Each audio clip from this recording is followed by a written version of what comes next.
celebration of life. Get your daily balances, Kim Jacobs conjure way. We're here to open your eyes, making your day great and your life even better. Say, oh, daily balance, get your daily balance. Daily balance, get your daily balance with Kim. I'm excited about today's show. We have a very special guest, and we're going to spend the entire show with him. Sports fans, get ready. He's a stellar athlete and thought of as one of the NBA's most exciting players. His acrobats and spectacular individual plays earned him the nickname, the Human Highlight Film. He's the Atlanta Hawks' all-time leader in both scoring and steals. Please welcome the one, the only Dominique Wilkins. Hey, Dominique. how are you? I can't get on my tiptoes to hug you. How you doing? Fine. Nice Good. to see you today. Good to see you. Glad to have you on Daily Balance. Oh, it's been a minute since I've seen you. I guess I'll ball my feet up because look how long I have to move out of your way a little bit. I'm like, I got to okay? put my legs out a little bit, Dominique. I'm kind of long. Glad to have you on Daily Balance, man. I wanted to just talk to you because a lot of people don't know that you weren't even born here in the States, so you were from France. Yeah, I'm a French American. Actually, my father was in the military, he's in the Army, so my sister and I spent the first 5 years of our life in Sorbonne, France. Ah. And so how was it? Actually, Dominique is my middle name. Well, Jacques is my first name. That's right, Jacques. Yeah, like I say real elegantly. Okay. Jacques. You like that? Yeah, you got to let it roll off your tongue. Okay, that's right. Jacques Dominique Wilkins. Like that? That's good. It's pretty good. That's real good, That's huh? real good. Why don't you use Jacques? You know what? When I was growing up, I didn't like it. No? I didn't like Jacques. It sounded funny. That's a superstar name. But I like it now. So I had people start calling me Dominique at a very early age. And Dominique kind of stuck more professionally. Okay. But the closest people to me call me Jacques. Huh. Interesting. So now, can I call you Jacques? Yeah, you sure can. Okay. So I'm saying, like Jacques, are you coming back to Daily Balance? And you're going to say, that's not my name. It's Dominique. No, for you, I'll let you slide. You'll let me slide. Okay. I'll let you slide with it. Well, tell us about your early years. When did people start recognizing your great talent? You know, funny, I was having a story earlier, and when I was growing up in Baltimore, Maryland, because when I left Paris, France, I went to Baltimore. Okay. It was a playground legend named Skip Wise, who most basketball advocates know who this guy is. Mm-hmm. He saw my talents early when I was 12, and he said, look, I'm going to teach you how to play the game the right way, and you're going to owe me big, but not in the sense you think. Only thing I want from you is give to someone else what I'm going to give to you. And I kind of live by that because he's really taught me the correct way to play the game. He took an interest in me and really made sure I had the things that I needed to succeed in the sport. Excellent. And so you still keep in touch with him today? You know what? I haven't seen him in probably 30 years. Oh, wow. Yeah. But I still remember. He taught me. He's the reason that I'm in the position that I'm in today. Oh, well, I'm glad if he's watching this right now, I'm sure he's grateful to know that he did make such an impact on you. That's amazing. And you entered into the NBA in 1982. What was it like playing for the Hawks? You know what? You know, I played at the University of Georgia, which I started my college career, and I had no idea that I would be playing in Atlanta. Right. Because actually, I got drafted by the Utah Jazz, but I told myself, I'm not going to Utah. You said that? I'm not going to Utah. I said, because the main reason why I didn't want to go to Utah is because at that time they had a guy named Adrian Dantley, who's another fellow Hall of Famer, was playing small forward, and they wanted me to play power forward, and I refused to do that at 205 pounds. I wasn't going to play power forward, so I said, you guys need to make the trade today because I'm not going.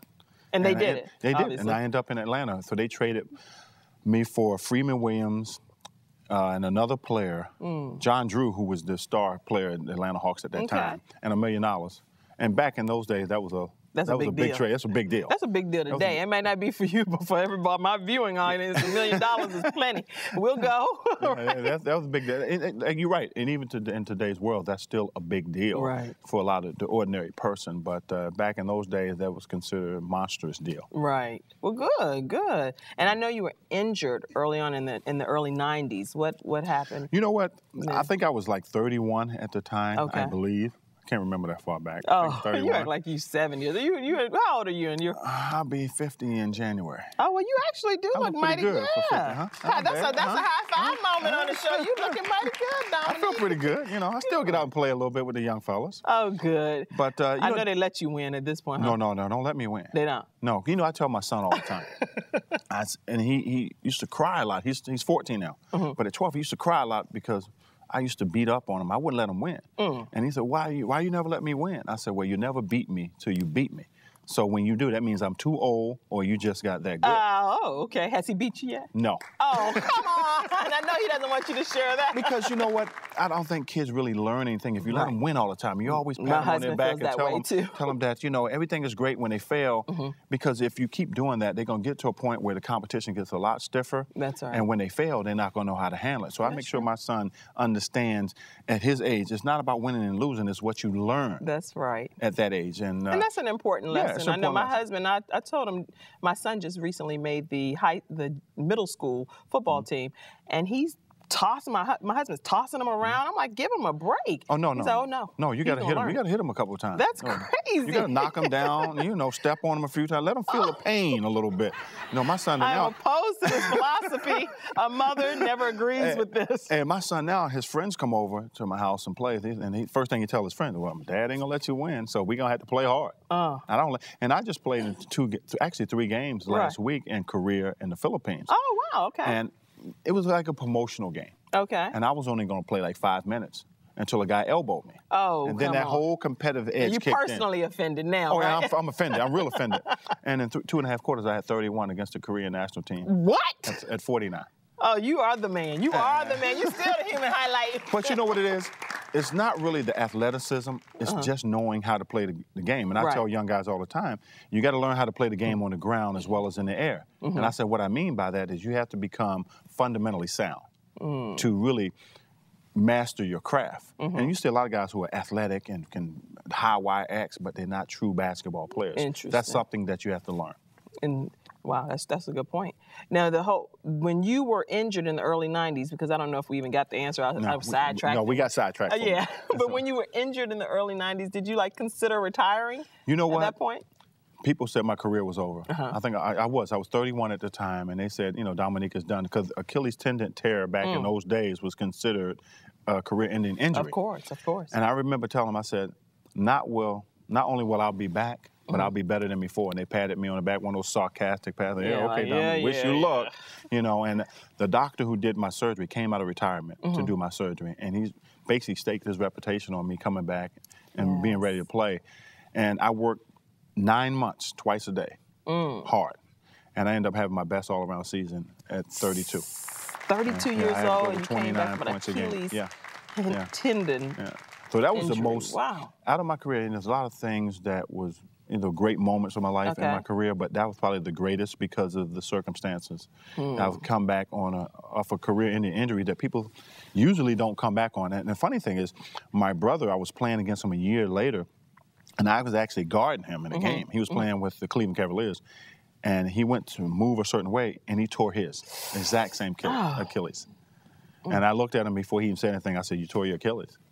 But he was able to come back and play as well because I worked with him. We worked out every day and came back, and career just, you know, kept right on pace. But the point is, they realized that when you did come back and score all them points, 29.9 points, they knew you were still in the game, right? Yeah. Well, the thing is, I don't take criticism well. I don't take people saying that, you know, what I can't do. I use negative reinforcement to fuel me to do something bigger. So it just drove you to get back. You know, and that's the way I kind of live my life. If someone tells me I can't do something, I challenge myself to prove them wrong.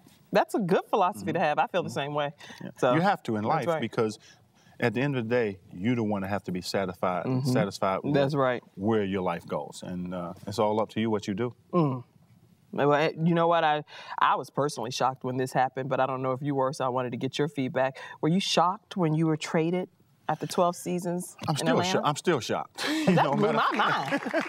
Matter of fact, you wanted to call you back now, so you want to work. You know, the funny thing is, the whole city of Atlanta was shocked. Yes, still to this day. Definitely. We have loyal fans who will not come back and buy season tickets because of that trade.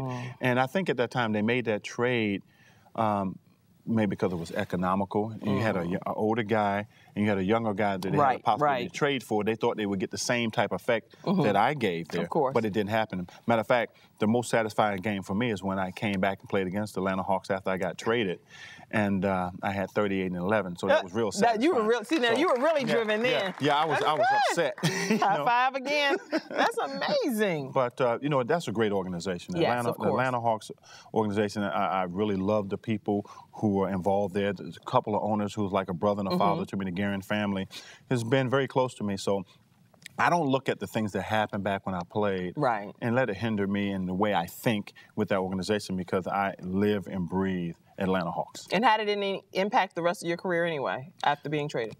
You know what? It just made me see that the world was much bigger than Atlanta. That's right. So now you're able to experience other parts of the world, other parts of your life that you never would have had a chance to, because I've had a chance to play in different cities, different countries, which I never would have had that chance if I hadn't got traded. So I always put a positive spin on things. Good. Well, I love your outlook on life. Yes, I'm glad you're here. Thank you. We're going to be right back with lots more from Dominique Wilkins as soon as we come back. Wow.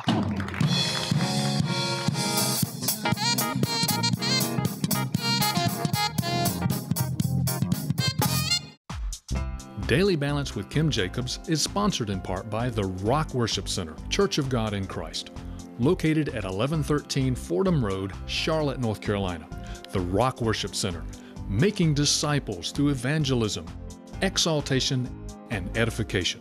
For more information, call 704-358-4167 or visit our website at rockworshipcenter.org. My guest today was named to 7 All-NBA teams and 9 consecutive All-Star squads, and he is the 2-time winner of the NBA Slam Dunk Contest. He left the NBA ranked 7th on the all-time scoring list with 26,534 points. He is Dominique Wilkins. Dominique, I'm enjoying this interview so much. Oh, so am I, but I have to make one correction. Why? Actually, I won 4 Slam Dunk contests, but I only got credit for 2.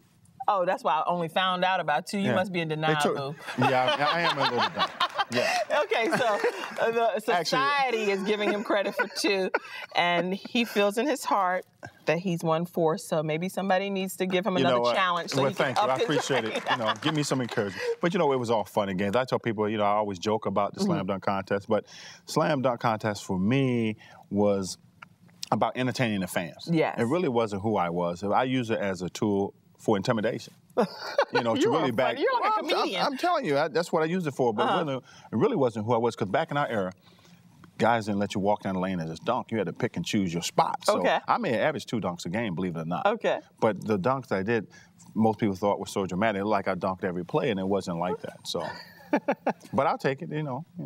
It's a title. So you're retired. You're retired from the NBA now. Yes. And that's a huge change for you. So what's going on in your life? Well, I look at basketball now as a stepping stone to do bigger things. Right. And so I kind of prepared myself for life after basketball. I knew once I retired that I would go right into management. So currently I'm vice president of Atlanta Hawks and also I'm an anchor for Fox for Hawks Live. And so it's a lot of things that I do, especially in the community, and different things that I do as far as children. And a lot mentoring. of people don't know. I mean, people know you from just your sports life, but what about all of the other things that you do, definitely do, and I want the world to know about those things. Well, a lot of stuff I do is basically, I love giving back to the community. Yes. And I serve on quite a few boards like Cystic Fibrosis, Big Brothers, Big Sisters, Women's Sports Foundation, on the board for Juvenile Diabetes, which diabetes is a major campaign for me to really try to eradicate the disease. So I really enjoy trying to help people, because I feel like if you can help 1 or 2 people, you've done part of your job. And, that's right. And I look at life now as a mission to do something good. Yes. In healthcare, and which is, I find now, is probably my biggest niche as far as helping people, and something that I put just as much faith in as I did at basketball. I have the same type of love for that as well. And what about kids that are, I mean, I know just in my neighborhood alone, I was telling somebody I was interviewing you, and the young man, he comes over to my house and he plays basketball faithfully every day. I mean, he doesn't skip a beat. What type of advice would you give children that are really striving to be an NBA player? Well, first of all, you have to make personal sacrifices that you have to, and I tell kids all the time, you have to work on things that you don't like to do. Because that will help you become a better player. And more importantly, it will help discipline you become a better person. Because I look at sports a lot of time as a disciplinary tool to help you focus yourself on doing great things. And it will help you, if you have the right focus, it will help you in school, it will help you in social issues. Yes. More important, well, I won't say more importantly, but another thing that will definitely help you is fine-tuning your skills. Right. But you know, a lot of kids, everybody want to run, dunk, and dribble behind their back and all that, and don't want to do the little necessary things to help grow their game. Because the first thing when guys see, or people see highlights of me, what do they see? The high wire acts, the slam dunks, and all that stuff. And I tell people all the time, to score 26,000 points, you don't get them all on dunks. No. You find creative ways to score. And I averaged over 12 free throws a game and again. That's I had amazing. an in-between, mid-range games. All these things I did, because you had to have an arsenal in that area to really make an impact year after year after year, because I played probably against the greatest small forwards in the history of the game every single night. So I had to constantly fine-tune my game. Good. So that's what you'd recommend, is that they fine-tune their game, they actually stay focused. Got to stay focused. Stay focused, and they practice. How often should they practice? That whole saying that practice makes perfect. Yeah. I used to play basketball from sun up to sundown. I grew up in the streets of Baltimore, Maryland, where guys played every day, all day. And, that perfected your Exactly. gift. I'm not saying that kids have to do that, but if you want to be great, you have to do that. But if you want to be a good player, you can pick and choose how you really approach the game. But the great ones, they work constantly on their game. What was the most memorable game for you? The thing that you're like, oh, I love this game. I think the most memorable game for me was in the playoffs against Boston. Oh, okay. And we should have won that series to go to the Eastern Conference Finals. We should have won that series in 6. We ended up losing basically on a buzzer shot at home. And Larry Bird had headlines in the paper going back to Boston. He guaranteed a win in Boston. And I remember before we played in Boston, I was coming out of the locker room. I said, look, we're going to win this game. I won't tell you everything I said. Okay. I said, we're going to win this game. But if you ain't ready to fight, you ain't ready to go to war, don't even walk out in this court. I said, because whoever guarding me tonight, we're going to have a long night. And I remember that game. When I walked on the floor, I could feel the energy in there. I knew I was going to have a big night. Unfortunately, Larry Bird was telling his team the same thing in the other locker room. Oh, my goodness. So he had put it on the paper, right? Yeah. So it came down to who was going to make the last shot, and we had the greatest probably shootout in the fourth quarter in the history of the game. I think he scored 26 in the fourth quarter. I had 24. So that was the most memorable game. In a loss, it was a memorable game, but it was a game where you left it all out in the court. And no one left with their head hung, and because they gave it everything they had. Both teams. It just came down who was going to make the last shot. And you know what? That's what stands out to me a lot in any type of sport. You have two teams and they're playing their hearts out, and somebody has to lose, unfortunately. So, how do you all feel about that? I felt really down for losing that game, but as we were walking off the court, I remember Larry Bird walked over to me. He said, we both deserve to win. Unfortunately, someone has to lose. But it was a great series. Yeah, it was a great series, and I have a lot of respect for him for that, because he acknowledged that both guys gave it everything they had. He was one of the only guys on the floor that day who was going to match my will. And man, I tell you what, he's an incredible player. And you're a great example. You have children. Now, talk about your family a little bit. Well, my son and I, we kind of bump heads a little bit, and my oldest son, because, he thinks he knows more than me, and which is a problem. How old is your oldest son? He's 14. 14, but the thing is, when you're a great player or have played professional sports, and you're trying to teach your kids how to play the game, they look at you as just dad. Right, right. But if you tell my son the same thing I'm telling him, he will listen to you more than me. Until he fails. Now, when he gets butt kicked a little bit, he'll come back to me and say, Dad, you're right. But I coached my son's team last year, and it was a fun experience. I wouldn't do it again. No, I wouldn't do it again. Because it's a lot of stress. As a competitor, you expect kids to play at a certain level. That's right. So your expectations are a little bit higher than what they should be, because you got to remember, these are 12 and 11-year-old kids. You're so like, go! Yeah. I mean, we're gonna win. Yeah, I got thrown out a couple of games, too. Oh, that's wrong. Yeah, I know it's wrong. They said, Coach, you got to go. That's so funny. They're like, man, the whole talking neighborhood of how Dominique Wilkins got thrown out of his kids' game. That's so embarrassing. So embarrassing. It was just my competitive Right. It probably wasn't the right thing to do. Oh, I know he's like, Dad, you stay home. Don't worry, I'll be okay. So I he's can probably do it." glad I'm not coaching this year. Yes, I'm sure he is. But the positive side of that is that that team went to the championship, and we was probably ranked 16 Right. out of 18 teams. Okay. And we ended up playing a championship game. That's good. So great job. It paid off. It paid off. It paid off. It paid off. Don't go away. We're going to have more with Dominique Wilkins right after this break.